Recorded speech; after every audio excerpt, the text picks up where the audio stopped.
Shalom, salam sejahtera bagi Bapak Ibu Saudara-saudara, anak-anak yang dikasihi oleh Tuhan Yesus Kristus.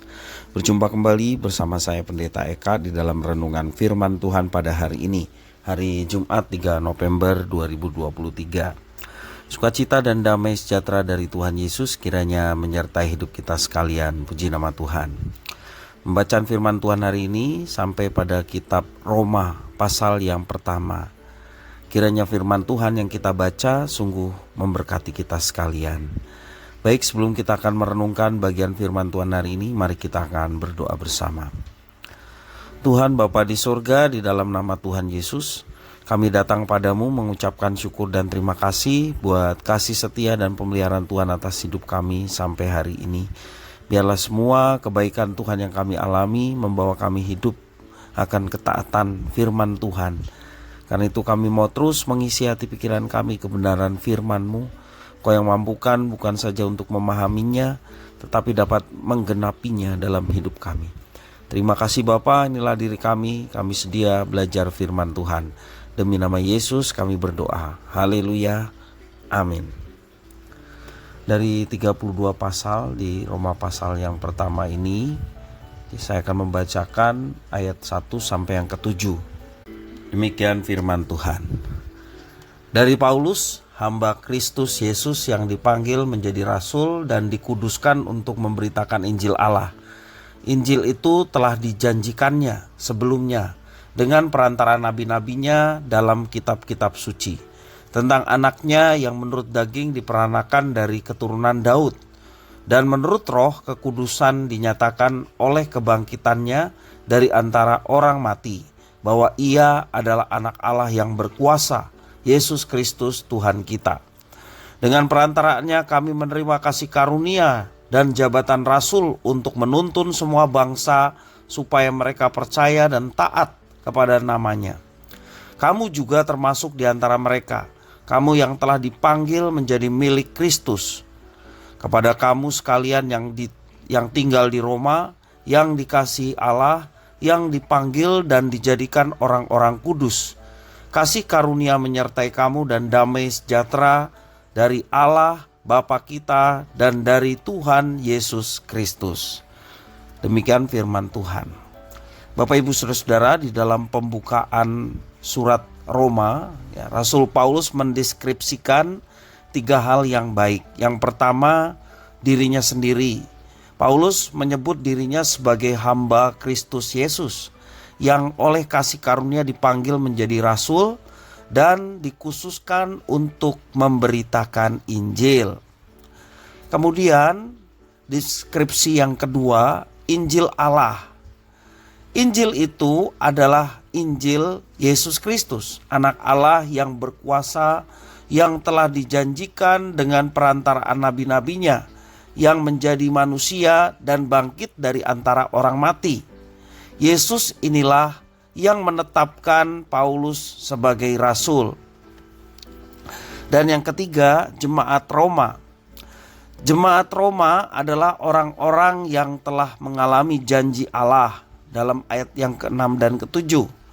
Mereka telah dikasihi, mereka juga dipanggil dan dijadikan orang-orang kudus milik Kristus.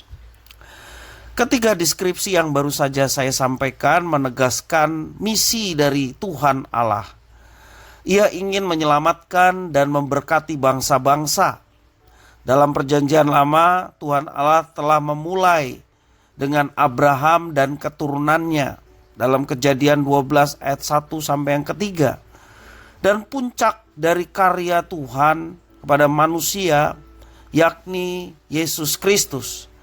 Yesus yang bangkit inilah yang memanggil Paulus untuk meneruskan berita keselamatan agar disampaikan kepada bangsa-bangsa, baik kepada orang-orang Yahudi maupun juga bangsa-bangsa non-Yahudi. Dan memang Rasul Paulus dikenal sebagai rasul bagi bangsa non-Yahudi. Bapak Ibu Saudara-saudara, deskripsi yang tadi saya sampaikan menegaskan identitas umat Tuhan. Umat Tuhan adalah orang-orang yang menikmati kasih karunia Tuhan. Ia telah mengasihi, memanggil, dan menjadikan orang-orang non-Yahudi sebagai umatnya, bukan karena apa yang dilakukan manusia, melainkan oleh karena Tuhan Allah sendiri. Seiring dengan identitas itu, ada tugas yang baru. Umat Tuhan adalah pemberita kabar baik. Sama seperti Paulus yang memberitakan Injil Tuhan Allah, kita pun memiliki tugas yang sama, harus memberitakan Yesus Kristus kepada orang-orang sehingga mereka pun percaya dan taat kepadanya. Sebagai penerima kasih karunia Tuhan Allah, kita harus meneruskan kasih karunia itu kepada orang lain. Kita adalah misionaris yang ditempatkan Tuhan di dalam keluarga kita, ditempatkan di tempat kerja kita, atau di lingkungan masyarakat, juga secara umum di dunia. Karena itu kita memiliki misi memproklamasikan dan mendemonstrasikan kuasa Injil Yesus Kristus kepada orang lain. Dengan demikian kita sedang berpartisipasi dengan misi Tuhan Allah kita. Bapak Ibu saudara-saudara yang dikasihi oleh Tuhan, suka tidak suka kalau kita menjadi Kristen, yang artinya adalah murid-murid Kristus, kita memiliki satu tugas yang sama. Tidak bisa tugas itu hanya diberikan kepada rasul atau hamba-hamba Tuhan, tetapi kepada semua orang yang menyatakan diri sebagai murid Kristus atau seorang Kristen. Maka kita diberikan tugas yang sama, yakni menjadi saksi Kristus dimanapun kita berada. Karena itu marilah kita menjaga tutur kata kita, menjaga sikap kita, sehingga ketika kita menjadi saksi Kristus sungguh menjadi efektif. Banyak orang melihat kehidupan kita yang telah diubahkan oleh Kristus, dan hidup kita pun boleh menjadi berkat bagi orang lain. Kiranya firman Tuhan ini memberkati kita sekalian. Mari kita berdoa. Terima kasih ya Tuhan atas firman-Mu. Jadikanlah kami sebagai saksi-saksi Kristus dimanapun kami berada, karena memang tugas kami adalah menjadi saksi Kristus. Karena kami sudah mengalami Kristus yang mengampuni, menebus, dan menyelamatkan. Itu pula lah yang kami saksikan dalam hidup kami setiap hari.